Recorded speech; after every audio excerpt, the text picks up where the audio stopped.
Anthony Ginting berhasil lolos ke babak 16 besar Indonesia Masters setelah mengalahkan Kantapon Wangcharoen dengan skor 21-13, 21-15.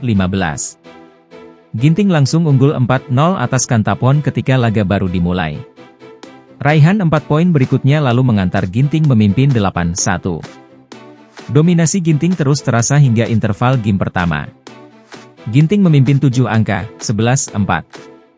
Selepas interval, Ginting masih bisa menjaga ritme permainan dengan baik.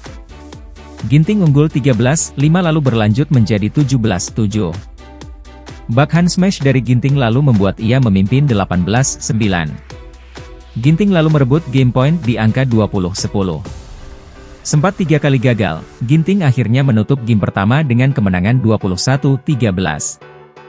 Memasuki game kedua, giliran Kantapon yang lebih sering unggul di awal game. Kantapon memimpin 3-1 lalu berlanjut menjadi 6-4. Keunggulan Kantapon terus bertahan hingga interval game kedua. Kantapon berjarak 3 angka dari Ginting, 11-8 di interval game kedua.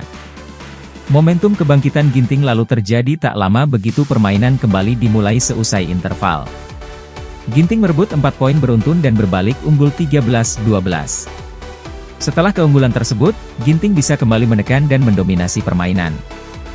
Ginting bahkan sukses menciptakan selisih 4 poin pada kedudukan 18-14 lewat torehan 5 poin beruntun.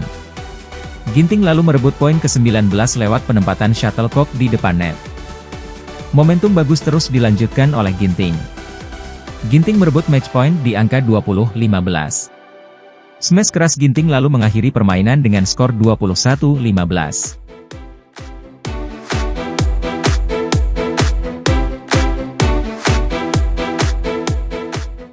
Gregoria Mariska sebagai andalan sektor tunggal putri Indonesia membuka kans untuk pecah telur di Indonesia Masters 2024. Sebelumnya perlu diketahui, tunggal putri Indonesia mencatatkan fakta pilu lantaran nyaris 1 dekade tak ada juara. Terakhir kali di tunggal putri bisa juara dalam ajang bertajuk Indonesia Masters yaitu pada edisi tahun 2014 silam. Di mana saat itu Adrianti Firdasari jadi pencetak sejarah pertama sebagai pemain tunggal putri yang juara di Indonesia Masters.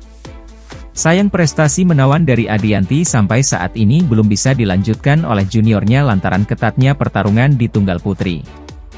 Hanya saja jika melihat daftar wakil tunggal putri yang tampil saat ini, Gregoria memiliki secercah harapan. Atlet yang akrab disapa Georgie itu bisa saja mengukir sejarah manis untuk tunggal putri di Indonesia Masters 2024. Sebab jajaran pemain elit dunia banyak yang absen tanding pada edisi tahun 2024 ini. Atlet yang masuk dalam kubu Fantastic Four dipastikan tak bertanding di Indonesia Masters 2024. Ialah An Seong, Korea, Chen Yufei, China, Tai Zuying, Taiwan, dan Akane Yamaguchi, Jepang. Jagoan Spanyol, Carolina Marin yang bakal jadi batu sandungan Georgie di babak awal-awal juga dipastikan mundur. Seiring dengan mundurnya beberapa atlet andalan, Georgie membukakan setidaknya jalannya mudah untuk melesat setidaknya ke perempat final.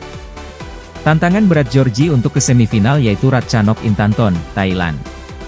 Sedangkan agar bisa ke final, Georgie tampaknya sudah ditunggu utusan Cina seperti Han Yu.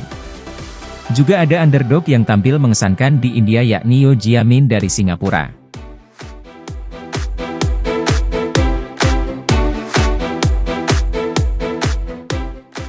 Kabar baik datang dari ganda putri Indonesia, Apriani Rahayu, Siti Fadia Silva Ramadhanti. Mereka dipastikan comeback di Indonesia Masters 2024. Hal itu diungkapkan oleh Apriani dalam konferensi pers jelang Indonesia Masters 2024 di Istora Senayan pada Senin 22 Januari 2024. Pemain berusia 25 tahun itu mengaku sudah siap mentas di turnamen Super 500 itu. Ajang Indonesia Masters 2023 sendiri akan berlangsung pada 23 hingga 28 Januari 2024. Turnamen ini akan berlangsung di Istora Gelora Bung Karno, Senayan, Jakarta. Persiapannya sudah cukup baik dan saya rasa di sini saya mulai untuk diuji lagi pasca cedera kemarin karena saya dan Fadia istirahat di Malaysia dan India karena ada beberapa hal yang harus dijalankan. Di Indonesia Masters ini saya sudah siap untuk memulai lagi, kata Apriani. Seperti diketahui, sebelumnya cedera betis Apriani kambuh saat privat, sebutan Apriani, Fadia, tampil di BWF World Tour Finals 2023 pada Desember. Mereka pun terpaksa absen di dua turnamen awal tahun ini, yaitu Malaysia Open dan India Open 2024. Alhasil, sempat beredar rumor bahwa pasangan ranking 9 dunia itu belum bisa tampil di Indonesia Masters 2024. Apriani pun mengungkapkan bahwa keputusannya untuk tetap bermain memang baru diputuskan pada Jumat 19 Januari 2024. Keputusan ini, tampil di Indonesia Masters, kita ambil baru Jumat kemarin, setelah diskusi dengan Fadia dan pelatih. Ada hal-hal yang bikin saya untuk naik dan main, jelas mantan duet Grecia Poli itu.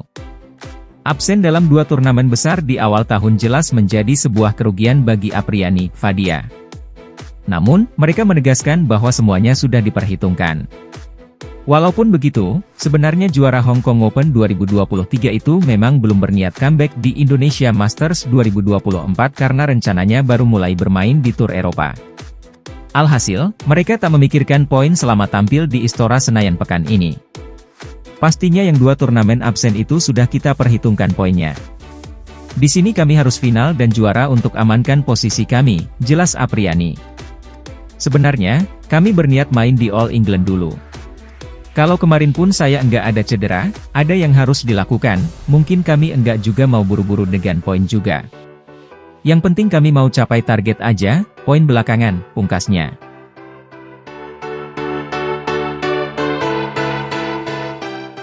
Tunggal putri Taiwan, Tai Tzu Ying meraih hasil menggembirakan di babak final India Open 2024. Bertarung di babak final India Open 2024, Tai Tzu Ying harus menghadapi wakil sesama unggulan, Chen Yufei. Menghadapi Chen, Tai Tzu Ying meraih poin pertama lebih dulu, tapi tak lama setelah itu, wakil Cina tersebut menyamakan keadaan. Kesalahan Tai Tzu Ying di rally berikutnya kembali menguntungkan Chen. Tunggal putri Taiwan itu terus-menerus kehilangan poin secara beruntun dan tertinggal dengan skor 1-7. Tai Tzu Ying akhirnya bisa kembali meraih poin setelah Chen melakukan kesalahan pengembalian yang keluar lapangan. Tai lantas kembali mendapatkan ritme permainannya dan menyusul sedikit demi sedikit. Ia lantas berhasil menyamakan keadaan di skor 8-8 dan pertarungan kembali berlangsung ketat. Tai kemudian berbalik unggul di jeda interval dengan skor 11-9 usai pengembalian Chen tersangkut net. Permainan kembali dimulai, Tai Tzu Ying terus memimpin perolehan poin hingga meraih game point lebih dulu. Setelah game point, Tai Tzu Ying tak langsung bisa mengamankan game pertama karena pengembaliannya tersangkut net.